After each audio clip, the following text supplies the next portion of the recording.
ओम नमो भगवते वासुदेवाय।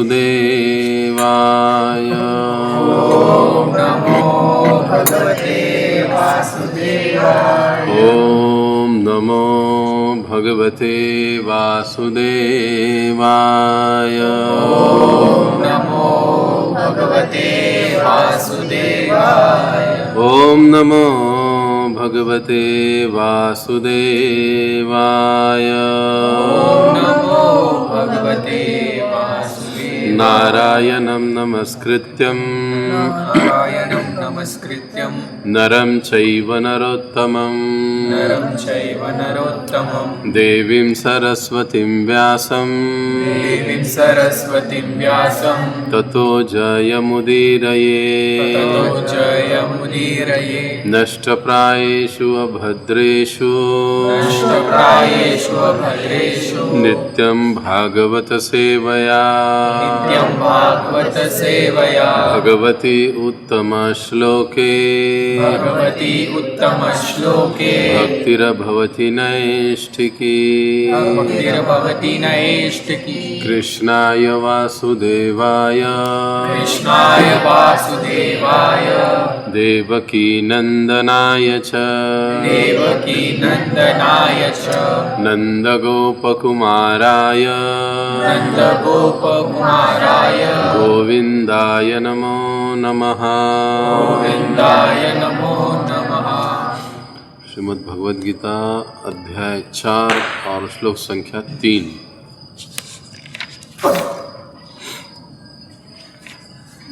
सभी दोहराएंगे।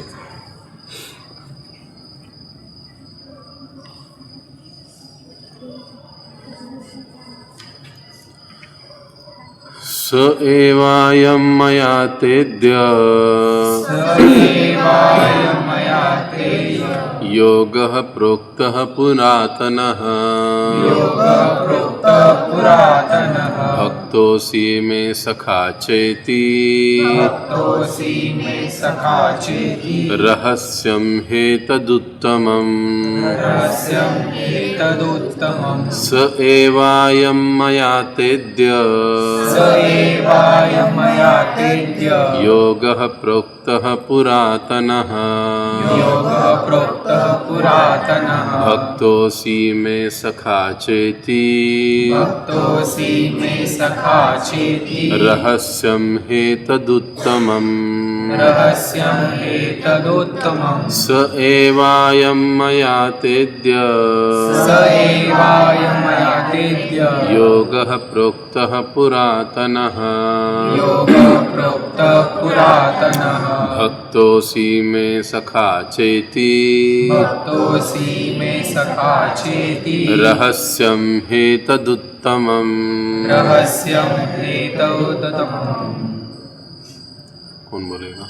स एवायं मया तेद्य स एवायं मया तेद्य योगः प्रोक्त पुरातनः योगः प्रोक्तः पुरातनः भक्तोऽसि मे सखा चेति भक्तोऽसि मे सखा चेति रहस्यं ह्येतदुत्तमम्।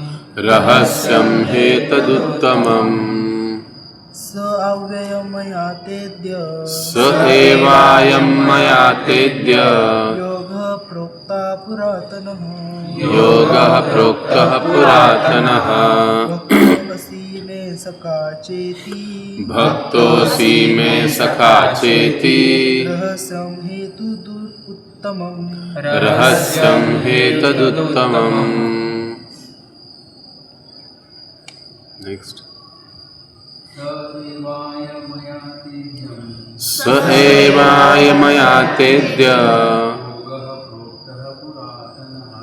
योगः प्रोक्तः पुरातनः भक्तोऽसि मे सखा चेति रहस्यं ह्येतदुत्तमम्। स एवायं मया तेद्य योगः प्रोक्तः पुरातनः भक्तोऽसि मे सखा चेति रहस्यं हेतदुत्तमम्।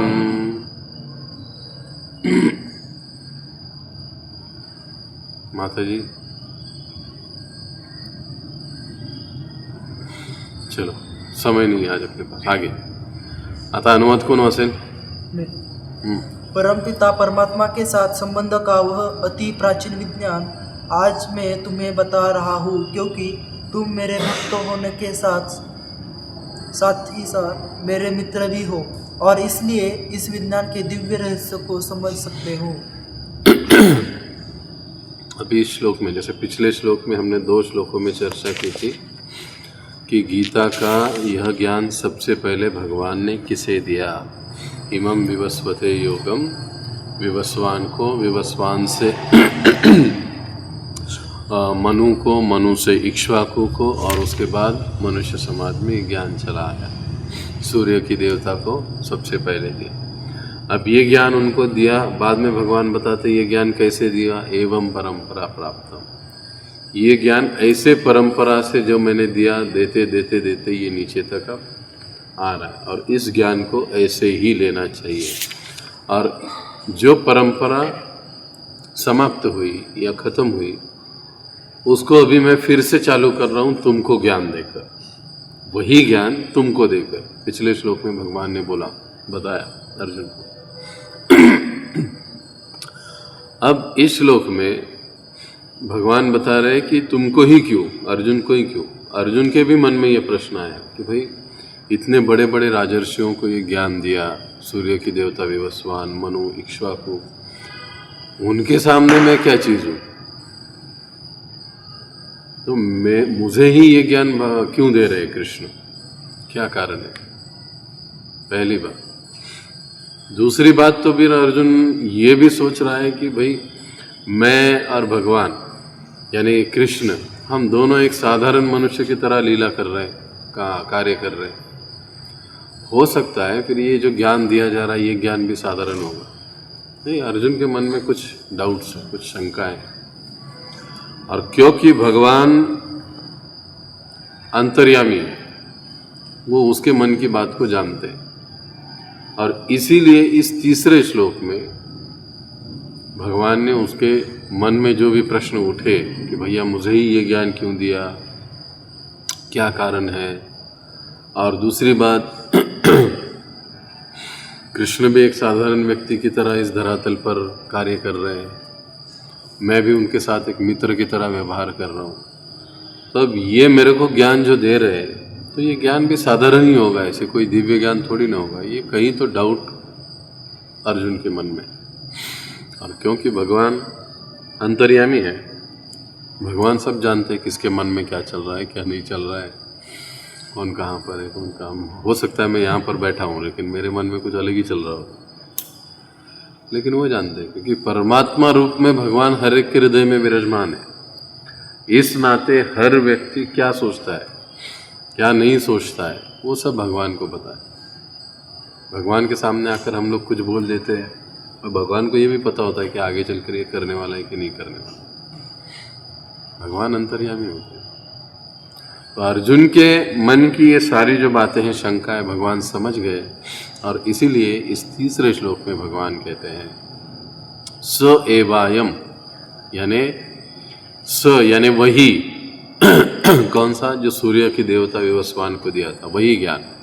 निश्चय ही अयम, मतलब अयम का मतलब निश्चय ही, निश्चित ही रूप से वही ज्ञान मेरे द्वारा सूर्य की देवता विवस्वान को दिया गया, वही ज्ञान मैं अभी तुमको दे रहा हूँ। अब भगवान ऐसे क्यों बोल रहे, वही ज्ञान दे रहा हूँ। अब देखो, बातों को घुमाने की आदत हमको है, भगवान को नहीं है। या भगवान के भक्त भी वैसे नहीं होते। इसलिए अगले से अगले श्लोक में वर्णन आएगा। अर्जुन कहते मैं सत्य प्रतिज्ञा पर कथन करता हूँ, ऐसे अर्जुन भी कहते हैं। और प्रभुपाद बहुत अच्छे से उस तात्पर्य में हमको कुछ बातें समझाते हैं। तो भगवान ने जो ज्ञान उस समय दिया था, लाखों वर्ष पहले वही ज्ञान वो अर्जुन को दे रहे, अर्जुन को बता रहे कि वही ज्ञान मैं तुमको दे रहा हूँ। अब क्यों दे रहा हूँ? भक्त असि ही, तुम मेरे भक्त हो, एक चीज। दूसरी चीज सखाच इति, तुम मेरे सखा हो यानी मित्र हो, इसलिए ये ज्ञान मैं तुमको दे रहा हूँ। और तीसरी एक महत्वपूर्ण बात है जो हमारे कुछ आचार्य लोग जो है भगवत गीता पर जो टीका लिखते हैं वो बताते हैं कि अर्जुन कभी भी भगवान का द्वेष नहीं करता था या भगवान से कभी ईर्ष्या नहीं करता है। देखिए, इस दुनिया में हम लोग देखते हैं कि हम लोग अक्सर किसी ना किसी से तो ईर्ष्या करते ही है। मेरे पास कुछ नहीं है लेकिन उसके पास है तो हमारे मन में आ जाता है, या हमारे पास कोई चीज़ है सामने वाले के पास नहीं है तो उसके मन में कोई आ जाता है।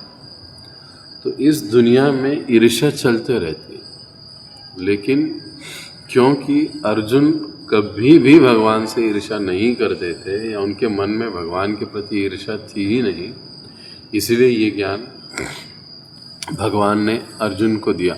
और आगे क्या कहते हैं? रहस्यम हेत दुत्तमम, कि ये सबसे उत्तम रहस्य की बात है जो तुम जान सकते हो, समझ सकते हो। अभी यहाँ पर एक बात है, सीधी सी सरल बात है कि गीता में जो भी बताया गया, कई बार लोग कहते हैं कि गीता पढ़ते हैं लेकिन समझ में नहीं आता। गीता पढ़ते हैं लेकिन समझ में नहीं आता, या श्लोक नहीं समझते हैं, या इतना बड़ा तात्पर्य लिखा होता है वो भी नहीं समझ में आता है, कुछ पल्ले ही नहीं पड़ता है। तो वो क्यों नहीं पड़ता है, इसका कारण भी यहाँ पर डायरेक्टली इनडायरेक्टली भगवान बता रहे हैं। गीता का ज्ञान वही व्यक्ति समझ सकता है जो व्यक्ति भगवान का भक्त है। दूसरी बात, जो भगवान का सखा है। और तीसरी बात, जो भगवान से ईर्ष्या नहीं करता। ये तीन गुण जिस व्यक्ति के पास है वही गीता के ज्ञान को समझ सकता है। बाकी सब लोग कितना भी कुछ भी कहे, प्रभुपाद जी कहते थे हनी की बोतल है ना, वो सब बाहर से चाट रहे, हनी अंदर ही है लेकिन उसको बाहर से चाट रहे और ये बता रहे हैं कि भाई हम हनी खा रहे, हम आपको हनी दे रहे, शहद दे रहे। क्यों ऐसे है? क्योंकि यहाँ पर सीधे सीधे भगवान ने कहा है कि तुम मेरे भक्त हो। उस समय योगी जन नहीं थे क्या? ध्यान योगी नहीं थे क्या? कर्म योगी नहीं थे क्या? किसी भी अन्य योगी को भगवान ने ये ज्ञान नहीं दिया। यहाँ तक कि जो परंपरा भगवान ने बताई, ये परंपरा में भी कोई भी अन्य पद का व्यक्ति नहीं है, सब भक्ति के मार्ग के लोग हैं। फिर वो सूर्य की देवता विवस्वान हो, मनु हो, इक्ष्वाकु हो, ये सारे लोग भगवान नारायण या विष्णु के सेवक या भक्त रहे। भगवान ने उनको ये ज्ञान दिया। अब सवाल ये आता है क्या भगवान पक्षपात कर देगा? फिर जो उनके पास आएगा उनकी चापलूसी करेगा, भगवान उनको ही नॉलेज देंगे, उनको ही संभालेंगे, उनको ही बताएंगे? ये नहीं। प्रभुपाद जी हमको क्या समझाते हैं, जैसे माता पिता हो, मान लो उनके दो बच्चे हैं, एक बच्चा माता पिता की हर बात मानता है, दूसरा नहीं मानता। जो माता पिता बोलेंगे उसके उल्टा कर देगा, वो नहीं माने। होता है, घर में देखते हैं हम लोग। अब कौन से बच्चे के ऊपर माता पिता का प्यार ज़्यादा रहता है? जो आज्ञाकारी है, जो सुनता है, उसको थोड़ा ज़्यादा ही सॉफ्ट कॉर्नर होता है। कहीं पर भी जाओ आप, ये नॉर्मल बात है। लेकिन इसका मतलब ये है क्या कि जो नहीं सुनता है उसको एकदम छोड़ ही देते, वो त्याग ही देते? नहीं, उसको भी संभालते, उसको भी देखभाल करते, उसको भी खाना देते, उसको भी पॉकेट मनी देते, उसको भी देते। लेकिन जो लगाव खिंचाव प्रेम जो होता है वो उसकी और ज़्यादा रहता है। भगवान और हमारे संबंध भी ऐसे ही है इसलिए तो उनको कहते हैं ना, त्वमेव माता पिता त्वमेव। तो वो माता पिता मूल रूप से सभी के भगवान ही है। तो जैसे हमारे इस भौतिक जगत के माता पिता का व्यवहार होता है, एक प्रकार से भगवान का व्यवहार भी वैसे ही होता है, लेकिन हम समझने में थोड़ा सा गड़बड़ कर देते हैं। तो वो ऐसे लगता है कि अरे नहीं नहीं, भगवान तो पक्षपात करते हैं। ऐसे नहीं। जो भगवान के शरण है, या जो व्यक्ति या जो बच्चा माता पिता के पूर्णतः आश्रित है, उसका ध्यान रखना, उसका ख्याल रखना माता पिता की पहली जिम्मेदारी बन जाती है। और जो आश्रित नहीं है, वो जो सोचता है कि नहीं मेरा मैं देख लूँगा, तो माता पिता कहते ठीक है देख लो तुम तुम्हारा। लेकिन जब कुछ बहुत ही ज़रूरत पड़ती है तब घूम फिर कर किधर आता है? माता पिता के पास ही आता है। अरे मेरे को बिजनेस चालू करना है, इतना पैसा फोन नहीं दे रहा है, दे दो। फिर उस समय माता पिता कह देते चल निकल। नहीं, उसको कुछ ना कुछ तो देने की कोशिश पूरी करते हो, क्योंकि वो भी उनका ही बच्चा है, मानता नहीं सुनता नहीं, बात अलग है। वैसे ही भगवान के और हमारे संबंध है। इसलिए भगवान कहते हैं कि भक्तों सी आप भक्त हो, मेरे सखा हो, इसलिए ये ज्ञान मैं आपको दे रहा हूँ। तो समझने वाली बात यह है कि अन्य जो ध्यान मार्ग, अष्टांग योग का मार्ग, कर्म योग, ज्ञान योग, इन मार्गों की तुलना में भगवान के लिए सबसे नज़दीक मार्ग है भक्ति का। जिस मार्ग से हम तुरंत भगवान के समीप जा सकते हैं, भगवान के प्रिय बन सकते हैं।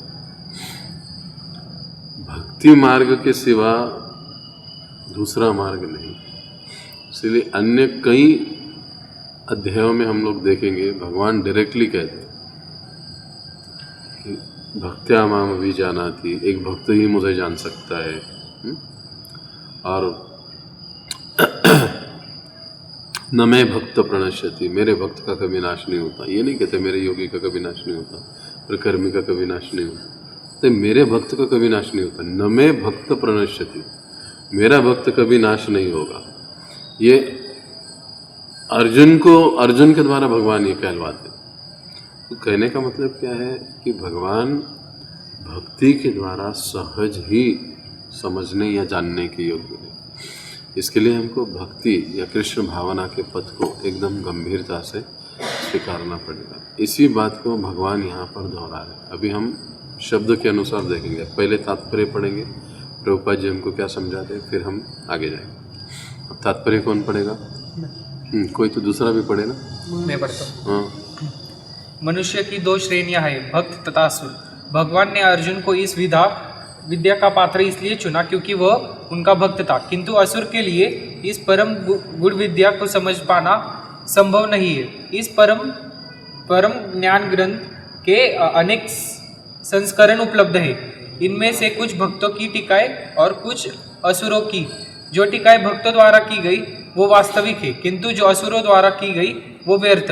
अर्जुन कृष्ण को भगवान के रूप में मानता है, अतः जो गीता भाष्य अर्जुन के पद चिन्हों का अनुसरण करते हुए किया गया है वह इस परम विद्या के पक्ष में वास्तविक सेवा है। किंतु असुर भगवान कृष्ण को उस रूप में नहीं मानते। वे कृष्ण के विषय में तरह तरह की मनगढ़ंत बातें करते हैं और वे कृष्ण के उपदेश मार्ग से सामान्य जनता को गुमराह करते हैं।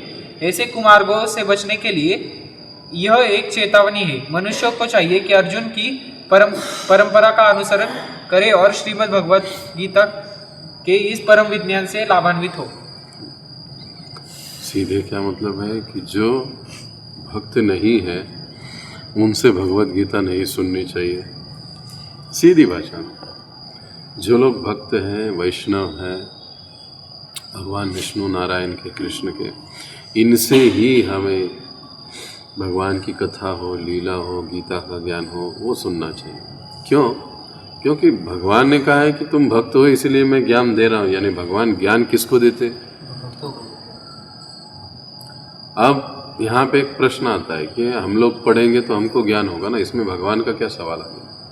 हम लोग गीता का अभ्यास करेंगे, हम लोग गीता को पढ़ेंगे, हम लोग भागवत को पढ़ेंगे तो हमको ज्ञान मिलेगा। इसमें भगवान का क्या प्रश्न है? मैं पढ़ा, मुझे मिला। जैसे मैं 12वीं में हूँ तो मैं 12th में हूँ, 12वीं में हूँ, मैं पढ़ रहा हूँ तो मैं पास होऊंगा। इसमें भगवान का क्या प्रश्न है? या मुझे वो ज्ञान मिलेगा। अगर मैंने पढ़ा ही नहीं तो फिर मुझे ज्ञान मिलेगा ही नहीं। तो इसमें भगवान के देने की बात कहाँ पर आई? एक ये प्रैक्टिकल प्रश्न है। यहाँ पे भगवान के देने की बात आई कहाँ पर? कोई भी आदमी उठेगा और ये भगवत गीता पढ़ेगा तो उसको ज्ञान हो जाएगा ना, कि नहीं हो? बात तो वही है। तो फिर भगवान के देने की बात कहाँ पर आ गई? आपको क्या लगता है? आप बताइए। हाँ, क्या बुद्धि भगवान ने दी है? ओके, लेकिन कई लोग मानते नहीं ना, ये तो मेरी बुद्धि है, मुझे मिली मुझे मिली, मेरी बुद्धि है, भगवान का क्या संबंध? और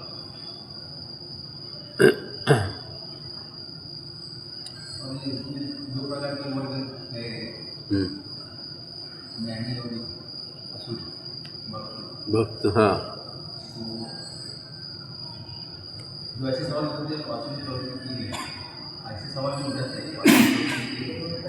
लेकिन सवाल तो गलत नहीं है ना।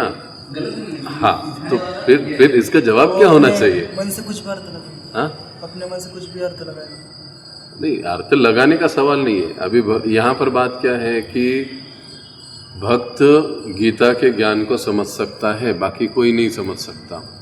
भगवान उसी को ज्ञान देते हैं जो भक्त है। सही रही बात। अब कोई व्यक्ति हम लोग अभी भगवत गीता का वितरण कर रहा है, हम जिसके पास जाते हैं वो थोड़ी ना भक्त होता है किसको भी दे देते हैं हम लोग भगवत गीता। अब वो भक्त नहीं है, अब वो भगवत गीता पढ़ेगा और भगवत गीता समझेगा, तो इसमें भगवान का क्या संबंध आ गया? उसने पढ़ा इसके लिए उसको समझ में आ गया ना, उसने पढ़ा उसको समझ में आ गया। स्टार्टिंग में ही हमने, इस श्लोक की शुरुआत में ही हमने इसके ऊपर चर्चा पढ़ते हैं लेकिन समझ में नहीं आता।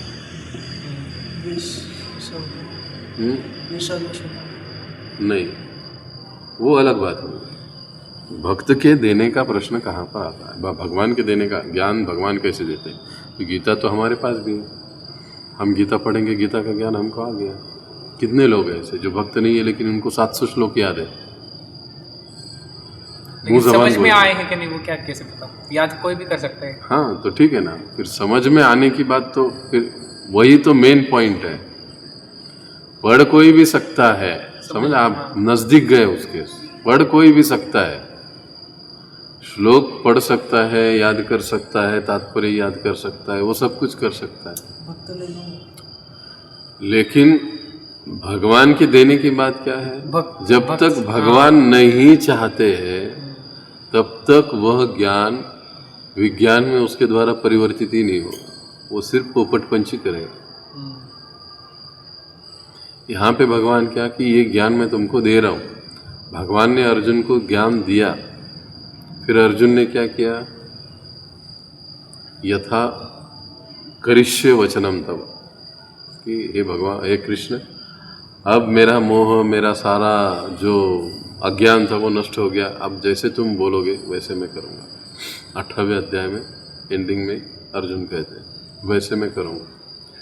यानी भगवान ज्ञान देते, इसका मतलब क्या? गीता कोई भी पढ़ सकता है, लेकिन भगवान उस व्यक्ति को वह ज्ञान समझने में जब तक मदद नहीं करते तब तक कोई नहीं समझ सकता। पढ़ने वाले बहुत पढ़ेंगे, बताने वाले भी बहुत बताएंगे, लेकिन वास्तविक गीता का ज्ञान समझना ये केवल जब तक हम लोग भक्त नहीं बनते तब तक हम लोग नहीं समझ सकते।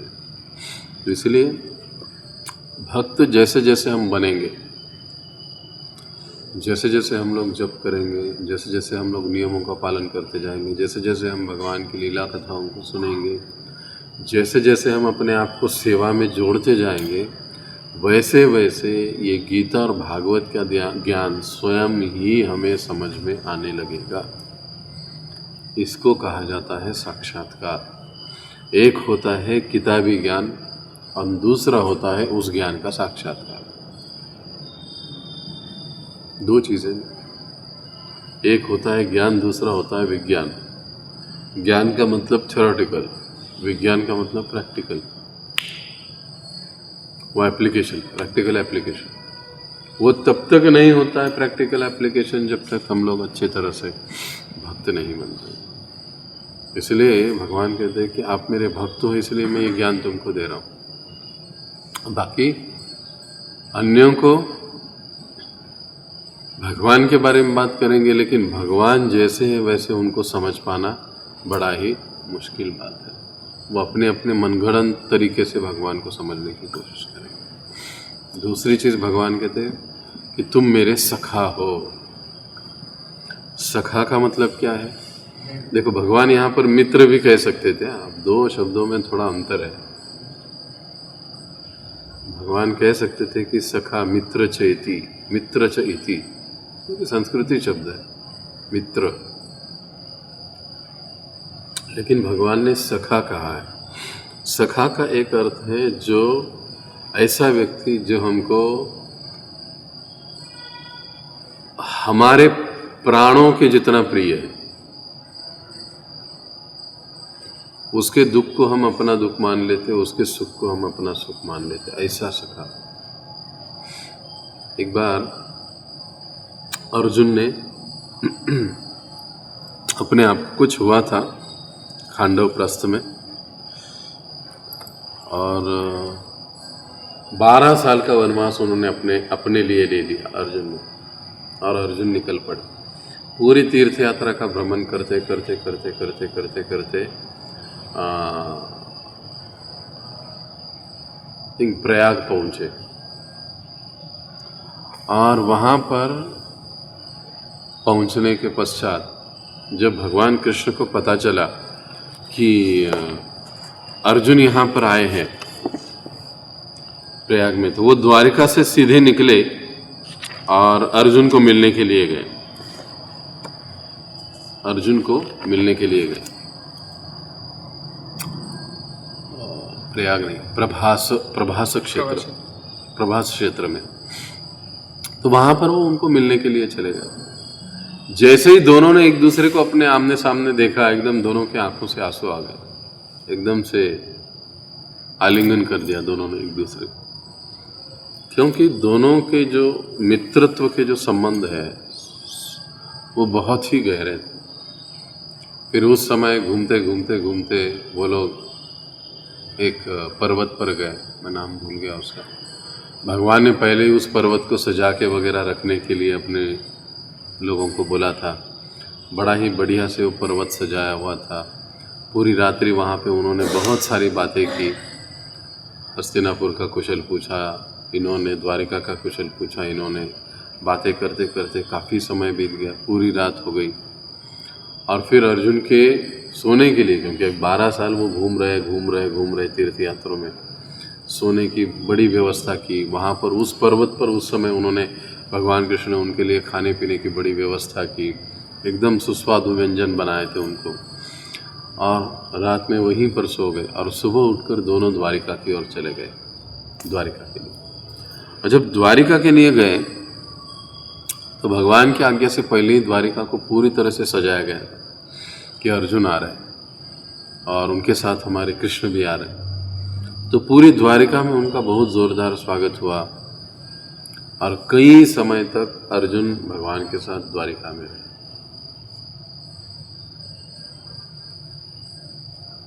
और द्वारिका में रहने के बाद भगवान कृष्ण ने अर्जुन को इतना सब कुछ, मतलब खाना पीना, उनका सोना, एक साथ घूमना फिरना, से बहुत सारा वर्णन आता है उस उनकी कथा में।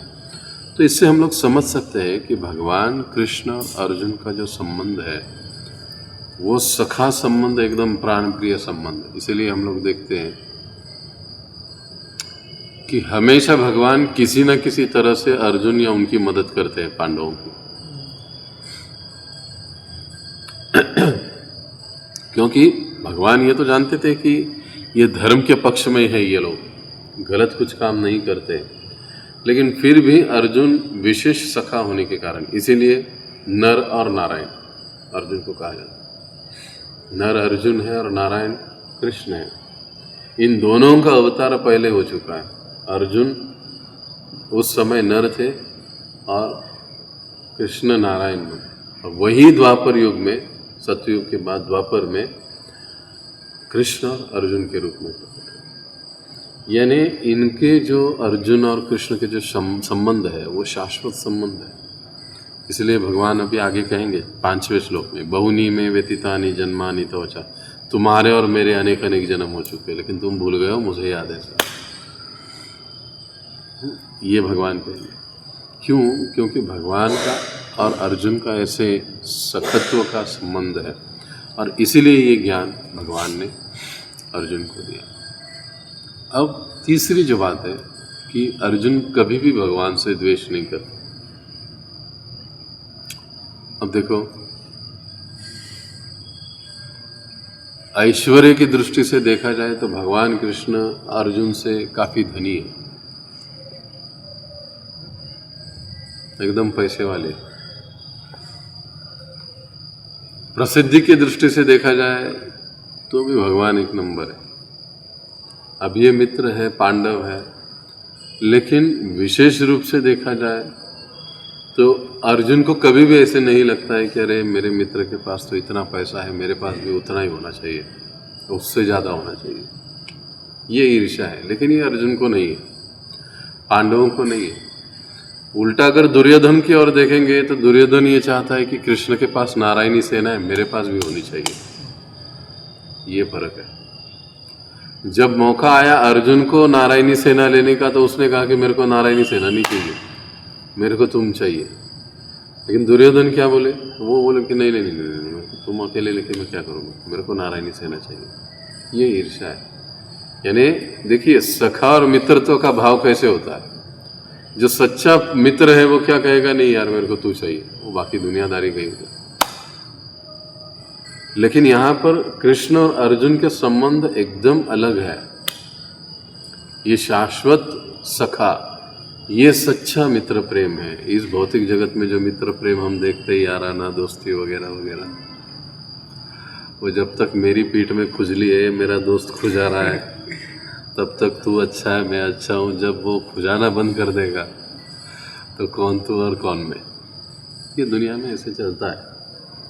लेकिन आध्यात्मिक जीवन के जो संबंध होते हैं वो शाश्वत संबंध होते हैं। यहाँ तक कि जब हम लोग वैष्णव समाज में आते हैं, भक्तों के संग में आते हैं, तो भक्तों के संग के, भक्तों के आपसी संबंध भी शाश्वत होते हैं। अब ये कैसे होता है? क्योंकि भक्त हमेशा दूसरे भक्त के आध्यात्मिक उन्नति की चिंता करता है। पहली चीज, भक्त वो होता है, गंभीर भक्त वो होता है जिसे लगता है कि भाई ये भी जो है मेरे साथ है, वो भी अच्छे से सुला माला करे, वो भी अच्छे से कथा सुने, वो भी कीर्तन सुने, वो भी कथा में आए, वो भी अच्छा भक्त बने, वो भी नियमों का पालन करे। उसको लगता है, यानी वो उसके आध्यात्मिक हित के बारे में सोचता है। पहली चीज। साथ ही साथ हम लोग भक्तों में देखते हैं कि अगर कोई मटेरियलिस्टिक प्रॉब्लम है तो भी भक्त लोग एक दूसरे को सहायता करते हैं। बाहर की दुनिया में हम लोग ये चीज़ें बहुत कम देखते हैं। उसके पीछे स्वार्थ रहता है, उसके पीछे मतलब होता है। लेकिन भक्तों के समाज में ये सारी चीज़ें सहज ही होते रहती हैं। क्यों? क्योंकि वो सभी एक ही धागे से बंधे हुए हैं, वो है भगवान की भक्ति। बाकी दूसरा कोई बात है ही नहीं। इसलिए जितना अधिक हम लोग भक्तों के संग में रहते हैं, भक्तों के साथ में रहते हैं, उतने जल्दी हम अच्छे भक्त बनते हैं। जितने अच्छे हम भक्त बनते हैं उतना ही गीता का ज्ञान हमको समझ में आता है। फिर ये कंप्लेंट कभी नहीं रहती कि पढ़ते हैं लेकिन समझ में नहीं आता है।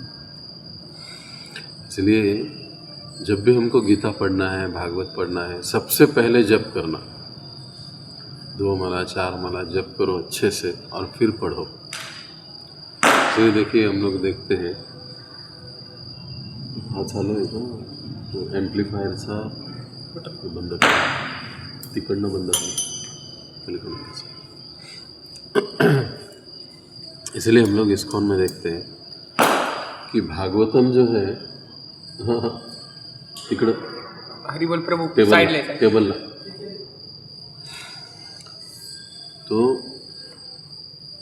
सुबह की मंगला आरती के बाद जप होता है और जप के बाद भागवतम की कक्षा होती है। क्योंकि जैसे हम लोग जप करते हैं ना, हमारा मन, हमारा बुद्धि, हृदय साफ हो जाता है और ऐसे स्वच्छ स्थान में भगवान का ज्ञान जो है वो पक्का बैठ जाता है। इसलिए जब भी हमको गीता पढ़ना है, भागवत पढ़ना है, हमको ये प्रयास करना चाहिए कि पहले हम कुछ जप करें और जप करने के बाद हम इसको पढ़ें। तो आप देखोगे कि वही जो हम बगैर जप किए पढ़ते हैं और जप करने के बाद पढ़ते हैं, उसमें कितना अंतर होता है। वो बहुत अच्छे से हमको तात्पर्य बातें समझ में आ जाती है। तो यहाँ पर हम रुकेंगे। किसी कोई प्रश्न है तो आप पूछ सकते हैं।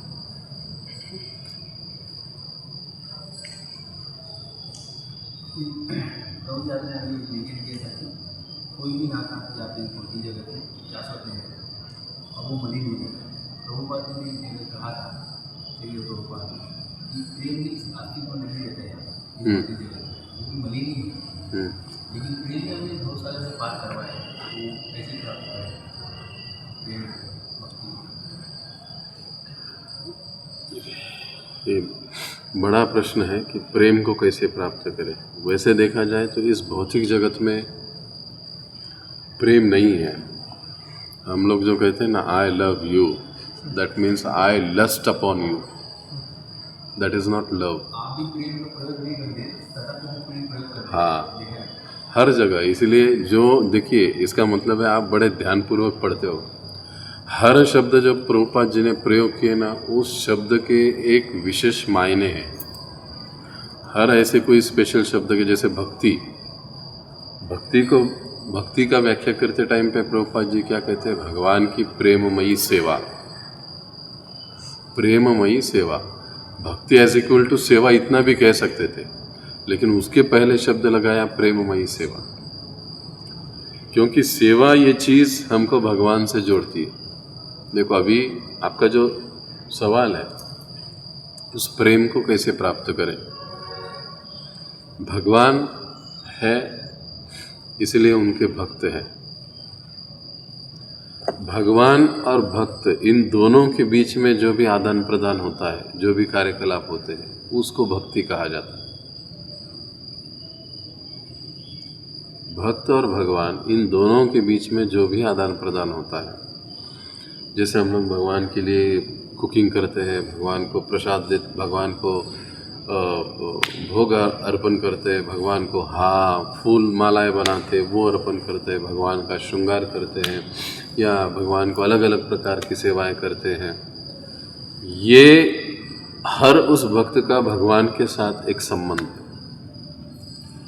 इस भौतिक जगत में जितने सारे जीव है, उस हर व्यक्ति का भगवान के साथ एक शाश्वत संबंध है और भगवान के धाम में उसकी एक सेवा निर्धारित है। लेकिन अभी वो हम सब यहाँ पर है, वहाँ पर हमारी वो सेवा राह देख रही है, वो कार्य हमारा राह देख रहा है वहाँ पर। मतलब वो रुक गया है। मान लो मेरी झाड़ू मारने की सेवा है, तो इसका मतलब क्या हुआ? अभी मैं तो यहाँ पर हूँ, तो गोलोक धाम में कचरा ही कचरा होगा क्या? नहीं। ब्रह्मा जी क्या कहते हैं? लक्ष्मी सहस्त्र शत संभ्रम। मेरे जैसे लाखों हजारों लोग केवल झाड़ू ही मारते रहते हैं उधर भगवान के नाम। उनमें से एक है, मैं दुर्भाग्य से यहाँ पे आ गया। इसीलिए भक्ति में सेवा को भी बड़ा महत्व दिया जाता है, क्योंकि ये वही जरिया है जिससे हम भगवान के प्रति अपने प्रेम को विकसित कर सकते हैं। देखिए, इस भौतिक जगत में भी हम देखते हैं, किसी से हमको अगर प्रेम करना है हम प्रेम उससे करते हैं जिसके बारे में हमको जानकारी है। तो पहले तो हमको उसकी जानकारी लेनी पड़ेगी जिससे हमको प्रेम करना है। एक चीज़, जब हम जानकारी लेते हैं कि बढ़िया है या उसको देखते हैं समझते हैं बढ़िया है अच्छा है, फिर हमारा प्रेम उनकी ओर होता है। और जब प्रेम हृदय में होता है, आता है, प्रकटता है, तो वो प्रेम ऐसे ही नहीं रहता है, फिर उसमें कुछ आदान प्रदान चालू हो जाता है। कभी चॉकलेट देना, कभी फूल देना, कभी कुछ देना, कभी कुछ देना, ये चालू हो जाता है। दैट्स कॉल्ड वो आदान प्रदान, वो प्रेम का प्रकटीकरण है। सेवा का मतलब क्या है? प्रेम का प्रकटीकरण। जिस भक्त की सेवा जितनी अच्छी, जितनी परफेक्ट, जितना क्वालिटी युक्त समझ लेना चाहिए, उसका भगवान के प्रति जो प्रेम है वो उतना पक्का है। आज किया कल नहीं किया, कल किया परसों नहीं किया, आज नहीं जमा कल नहीं जमा, समझ लेना कि ये अभी जो प्यार प्रेम की जो बात है वो अभी एकदम प्री प्राइमरी लेवल पर है। जब तक हम देखिए नाम जप से तो हम भगवान से जुड़ते ही हैं, मानसिक और वाचिक रूप से। कितने समय के लिए? वो कुछ 8 मिनट, 10 मिनट, आधा घंटा, 2 घंटा, जो कुछ भी। लेकिन जब हम भगवान की सेवा करते हैं तो हम अपने पूरे शरीर के इंद्रियों को भगवान के साथ जोड़ देते हैं। मन, बुद्धि, हमारे 5-6 कर्मेंद्रिय, ज्ञानेंद्रिय, सब कुछ भगवान के साथ जुड़ जाते हैं, क्योंकि वो सब कुछ उस सेवा में लगने से जुड़ जाते हैं। और जितने अधिक मात्रा में नियमित रूप से ये चीज़ें होती है, भगवान की सेवा, भगवान का नाम जब, भक्तों का संग, वैसे वैसे भगवान के प्रति का हमारा जो प्रेम है वो प्रेम बढ़ता है। अब भगवान के प्रति जब प्रेम बढ़ता है ना,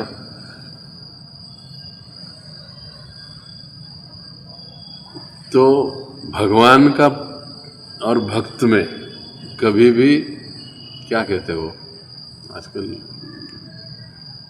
ब्रेकअप वाली बात नहीं है। यहाँ पे भक्त और भगवान के प्रेम में ब्रेकअप की बात ही नहीं है। हाँ, ऐसे कभी हो सकता है कि कोई भक्त भगवान से रूठ गया, छोड़कर चला गया, लेकिन वो 4 दिन के लिए जाएगा, भगवान फिर उसको खींच के वापस लेकर आएगा, घूम के वापस आएगा। लेकिन भक्त और भगवान के प्रेम में ये चीज़ है ही नहीं। एक बार यदि कोई भगवान से प्रेम पूर्वक, प्रीति पूर्वक, श्रद्धा के साथ अगर जुड़ जाता है तो फिर वो छूटेगा नहीं। वो छोड़ना भी चाहेगा तो भगवान उसको नहीं छोड़ेगा, उसको घुमा फिरा के बराबर उधर ही लेकर आता है। एक बार हमारे आई थिंक लंदन या सैन फ्रांसिस्को के टेम्पल में एक भक्त बड़े परेशान हो गए। वही सारी चीज़ें, बोर हो गए, मैं सब कुछ छोड़ के जाना चाहता हूँ। तो वहाँ के जो टेम्पल प्रेसिडेंट थे उन्होंने बहुत समझाया, अरे जा के कहाँ जाओगे, यहीं रहो, क्या प्रॉब्लम है, तुम्हारी सेवा बदल देंगे, कुछ समय के लिए सेवा मत करो, सिर्फ जप करो, प्रसाद खाओ पियो सो। लेकिन नहीं कहा, मुझे ये हरे कृष्णा वालों को छोड़कर जाना है, परेशान हो गया हूँ मैं एकदम मेरा इंडिपेंडेंट लाइफ जीना चाहता हूँ। तो बहुत समझाया, उसके मित्र भक्तों ने समझाया कि अरे ये सब मत करो, क्यों कर रहे हो, इतने अच्छे से तुम रहते हो, सेवा करते हो। नहीं, वो बड़ा जिद्दी था, सब कुछ छोड़ छाड़ के वो मंदिर एक दिन रात को अचानक से गायब हो गया। अब गायब हो गया, जाए तो जाए कहाँ। अब सोचने लगा मंदिर से बाहर आ गया, मैं इस शहर को छोड़ के कहीं और चला जाऊँ। ये सोचा, जाके ट्रेन पकड़ लिया, ट्रेन में बैठ गया, पैंट शर्ट बिल्कुल कोई नहीं पहचानेगा, कुछ नहीं, बढ़िया फटाफट निकल गया। माला वगैरह सब निकाल दिया, नहीं चाहिए कुछ। जाके ट्रेन में बैठ गया। कुछ समय एकदम शांति से सभी लोगों को निहार रहा था, देख रहा था, कौन कैसे वड़ा पाव खा रहा है, चाय पी रहा है, क्या कर रहा है।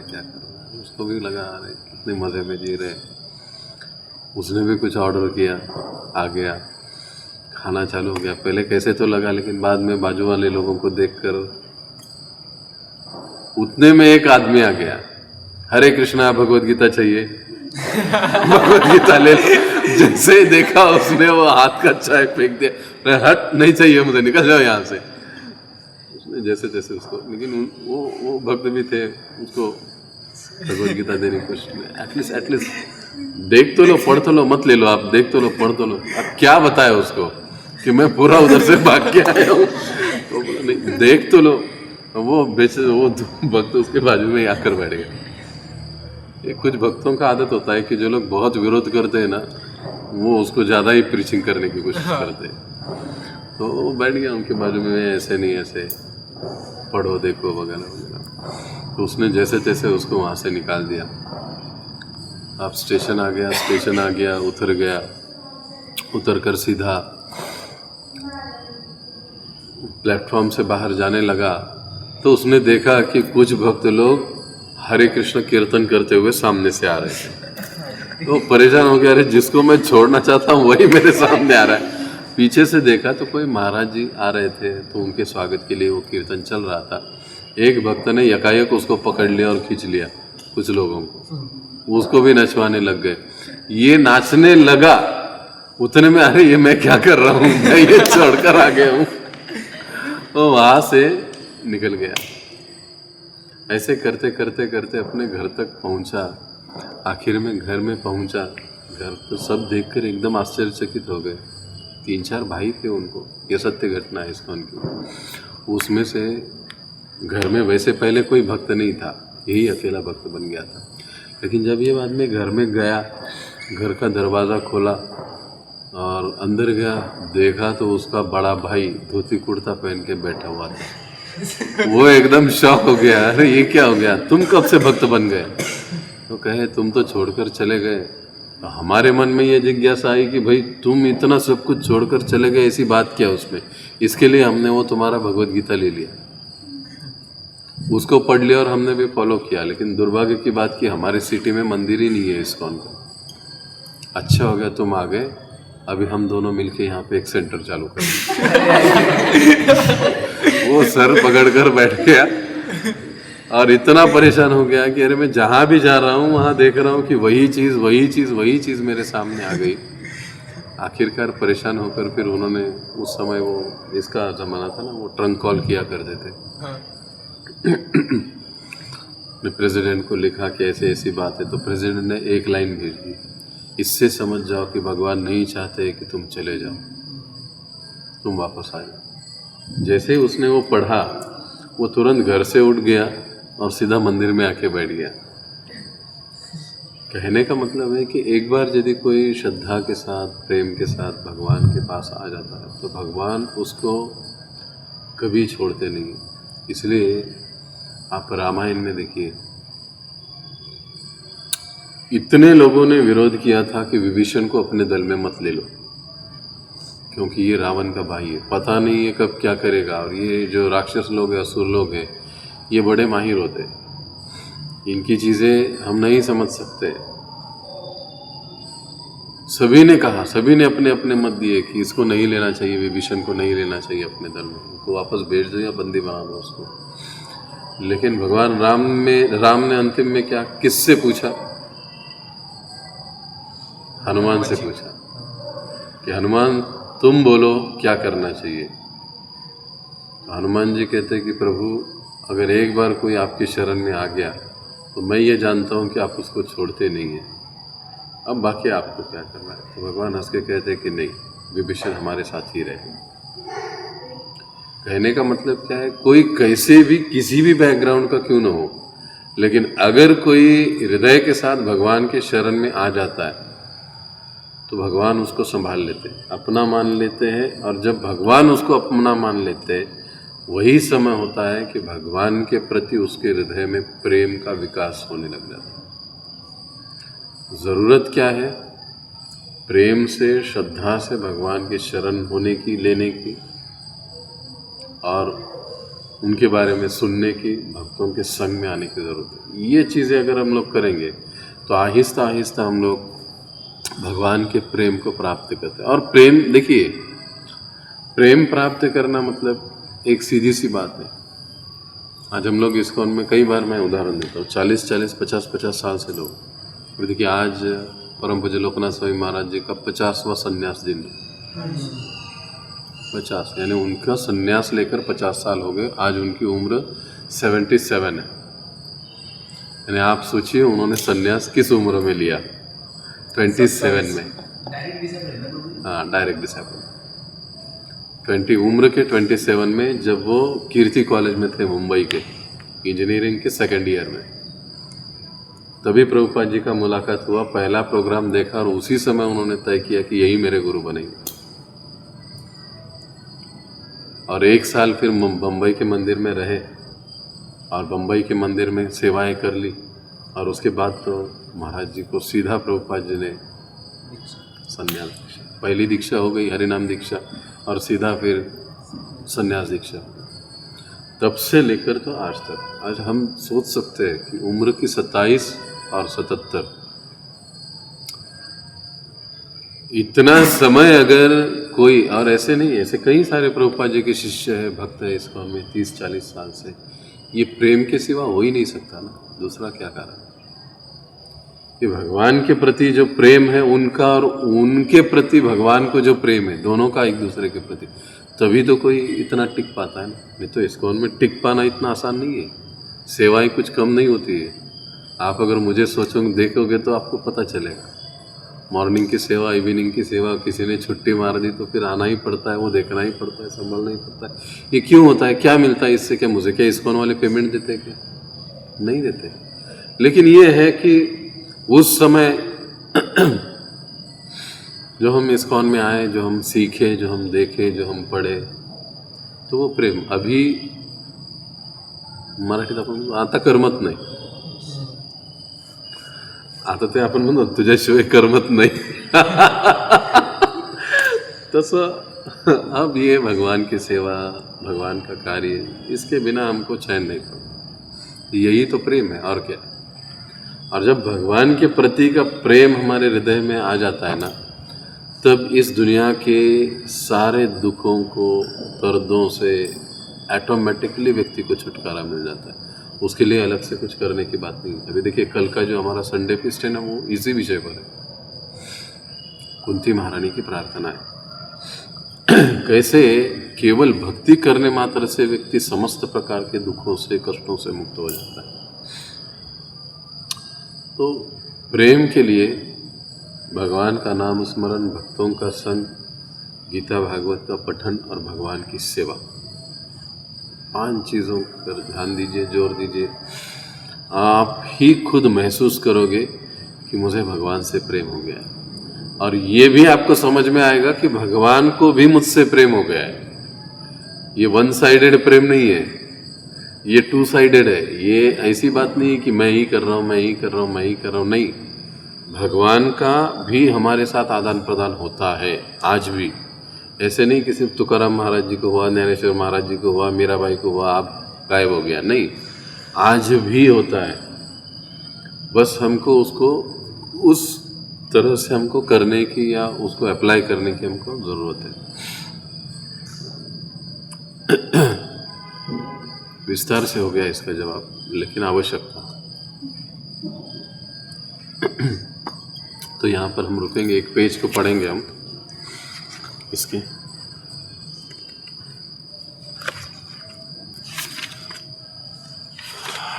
अरे ये क्या बात है, ये वैसे ही होता है, जो हमारा सब्जेक्ट होता है वही सब्जेक्ट आ जाता है इसमें। कृष्ण भावना जशी आहे तशी समजणे।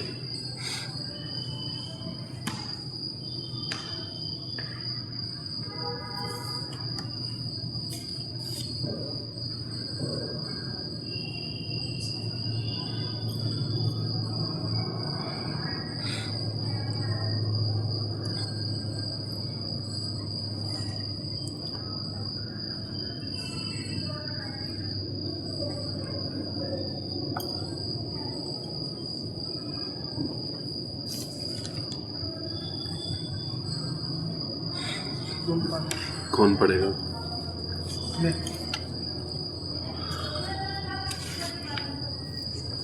श्रीकृष्ण भावना जशी आहे तशी समजणे. भारतामध्ये प्रत्येकाला कृष्णाविषयी काहीतरी माहिती असतेच. दुर्दैवाने काही दुष्ट प्रवृत्तीच्या लोकांनी कृष्णाविषयी व्यक्तीविषयी अनेक खोट्या कल्पना प्रसारित केल्या आहेत. भारतीयांमध्ये कृष्णकडे नैसर्गिक कल असतो. कृष्ण भक्तीकडे नैसर्गिक कल असतो. तरी पण वरील गोष्टींचा परिणाम म्हणून त्यांच्यातील अधिकांश लोक कृष्ण भावनेच्या व कृष्ण भक्तीच्या ज्ञानाबाबत भ्रमातच आहेत. आणि अशा लोकांना जर प्रमाणित विधीने कृष्ण भक्ती स्वीकारायची असेल तर कृष्णाविषयी किंवा कृष्ण भावनेविषयी ज्या चुकीच्या व भ्रामक कल्पना त्यांनी ऐकल्या असतील त्या त्यांना सोडाव्याच लागतील. अत्यंत चुकीच्या अशा काही ठळक कल्पना पुढील प्रमाणे आहेत. पहिली, श्रीकृष्ण ही एक दंतकथेतील व्यक्ती आहे. खरे पाहता ते अस्तित्वातच नाही असे मानने. हाँ, अनेक लोग आहेत कि बहुत सारे लोग हैं जो कहते हैं कि कृष्ण नाम का कोई व्यक्तित्व है ही नहीं, ये केवल कल्पना है. It is a great Hindu mythology. बरोबर ना? Hindu mythology. Ram means Hindu mythology. पण Jesus he is not mythology. वो हिस्ट्री बोलते हैं. हाँ, उसको हिस्ट्री. हमारे लोग ही नहीं बोलते उसको हिस्ट्री, हम ही माइथोलॉजी करके बोल रहे हैं. हाँ, तो वही तो है ना प्रॉब्लम लोगों का नहीं है, प्रॉब्लम हमारा है. भारत. हाँ, तो वो अभी दूसरा. हाँ, श्रीकृष्ण एक थोर माणूस होता पण भगवान नव्हते. कई लोग ये कहते हैं कि कृष्ण एक बड़े ही पॉलिटिकल आदमी था, भगवान वगैरह कुछ नहीं. श्रीकृष्ण अनैतिक होते. हाँ, इतने स्त्रियों के साथ उन्होंने रास रचाया तो वो कैसे भगवान हो सकते? ये गांधी जी भी कहते थे. हाँ, वो क्या कहते थे कि अगर उसने इतने स्त्रियों के साथ अगर रास लीला रचाई होगी तो मैं इनको भगवान नहीं मानता. उनके बुक में लिखा हुआ है उनका सेंटेंस. आगे 4. अनेक भगवान आहेत आणि ते सगळेच एकच आहेत आणि त्यापैकी कुणाचीही उपासना ही कृष्ण उपासनेसारखीच आहे. ये तो मजे की बात है. सभी भगवान है, सभी एक जैसे ही है. काली भी कृष्ण ही है, कृष्ण ही काली है, दुर्गा ही काली है, मसोबा ही कृष्ण है, खंडोबा भी कृष्ण है. किसी की भी सेवा करो, किसी का भी भक्ति करो, सब कृष्ण उपासना ही है. ध्यान व आध्यात्मिक साधना करून कोणतीही श्रीकृष्ण कोणीही श्रीकृष्ण साधना बनू शकतो. ध्यान आध्यात्मिक साधना करून कोई भी नारायण बन सकता है. कृष्ण नावाची व्यक्ती नाही की या व्यक्तीची पूजा करावी याची नाही, तर ती त्याच्यामध्ये असलेल्या अजन्य शाश्वत प्रकृतीची पूजा करावी हवी. मतलब क्या? कुछ लोग ये कहते हैं कि कृष्ण नाम का कोई व्यक्तित्व है ही नहीं. अगर कृष्ण की पूजा करना मतलब क्या? कृष्ण के अंदर जो अजन्मा तत्व है, निराकार तत्व है, उसकी पूजा करनी चाहिए, कृष्ण की नहीं. म्हणजे 2 हाथों वाला जो कृष्ण दिखाई देता है, बांसुरी वाला जो कृष्ण है, उसकी पूजा नहीं करनी. उसके अंदर जो अजन्मा तत्व है उसकी पूजा करनी चाहिए. कई बार मैंने उदाहरण दिया, मैं कहता हूँ प्रभु जी मुझे पानी दे दो, तो आप क्या कहोगे? अरे प्रभु जी ने पानी नहीं मांगा है, प्रभु जी के अंदर जो अजन्मा तत्व है उसने पानी मांगा है. ये जो भगवान कह रहे 18वें अध्याय में कि भैया माम एकम शरणम व्रज, मुझे शरण में आओ, तो लोग कहते हैं कि नहीं, वो कृष्ण को शरण जाने की जरूरत नहीं है, कृष्ण के अंदर जो है उसको शरण जाना है. तो बेवकूफ़ी हुई. तो मैं कहता हूँ मेरे घर में आओ, तो इसका मतलब क्या हो? अब भगवान कहते माम एति सोर्जुन, मेरे पास आ जाता है. मेरे पास आ जाता है मतलब लोग कहते हैं उसके अंदर, कृष्ण के अंदर चला जाता है. अब मैं कहता हूँ मेरे घर आ जाओ, तो इसका मतलब क्या? मेरे अंदर आने की बात हुई क्या? मेरा घर है भैया. तो ऐसी कुछ भी चीज़ें लोग बोलते हैं और उसकी वजह से कई सारी गलतफहमियाँ. आगे, जेव्हा श्रीकृष्णाची माझ्यावर कृपा होईल तेव्हा मी त्याला शरण जाईल. ये तो एकदम परफेक्ट आंसर है। ठाकुर जी की कृपा होगी तब आएंगे प्रभु जी। उनके इच्छा के बिना तो पत्ता भी नहीं हिलता है, आप लोग ही बताते हो। ये एकदम बढ़िया लोगों का डायलॉग रहता है। लेकिन भगवान हमेशा ही हमारे पर कृपा करते हैं, बस हम लोग समझ नहीं पाते। आगे भक्ती ही ज्ञान प्राप्तीची एक पायरी आहे. ओके, यानी भक्ति कोई सर्वोच्च चीज़ नहीं है, तो ज्ञान प्राप्त करने की केवल एक सीढ़ी है। तो कई बार लोग मानते कहते हैं इस बारे में, लेकिन गीता में अभी हमने पढ़े कि भगवान ही कहते हैं कि वो जो भक्त है उसी को ही ये ज्ञान प्राप्त होता है। अब आगे कौन पढ़ेगा? जरी वरील कल्पनांना आपल्या शास्त्रात कुठलाही वाव नाही आणि अगदी खोट्या आहेत, तरी पण त्या हिंदू समाजात प्रसिद्ध झाल्या आहेत. वरीलप्रमाणेच अनेक चुकीची तत्वे पण आकर्षक वाटणाऱ्या कल्पना नास्तिक द्वेषी लोकांद्वारे प्रसारित केल्या जात आहेत, जे धार्मिकपणाचा नुसता आव आणतात, दंभ करतात व पूर्णपणे श्रीकृष्णांना शरण जाण्याच्या खऱ्या धर्मापासून स्वतःच्या अनुयायांना धर्माच्या खऱ्या उपदेशापासून भ्रमित करतात. जसे कृष्ण अर्जुनास सांगतात, सर्वधर्मान् परित्यज्य मामेकं शरणं व्रज अहं त्वां सर्वपापेभ्यो मोक्षयिष्यामि मा शुचः। सर्व प्रकारच्या धर्माचा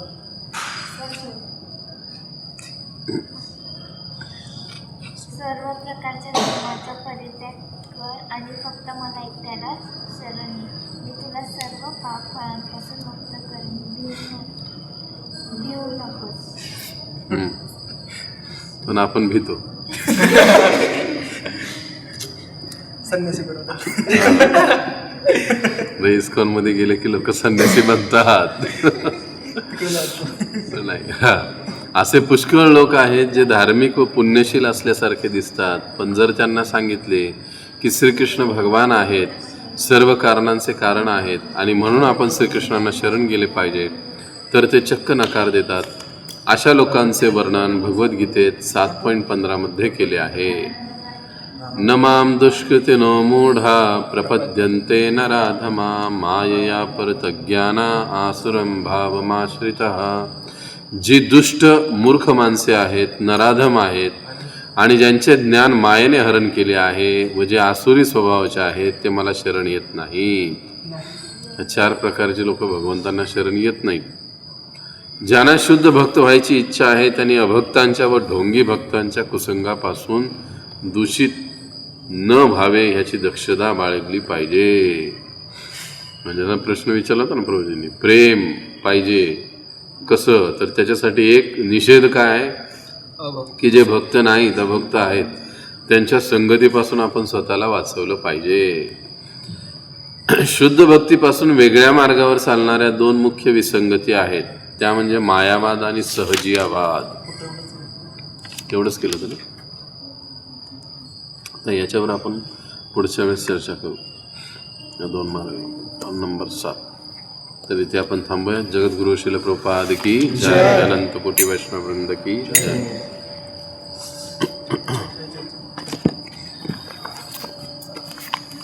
पेन आहे का कुणाकडे? याच्यातला पेन कुठे गेला? पेन का चालू आहे का तो?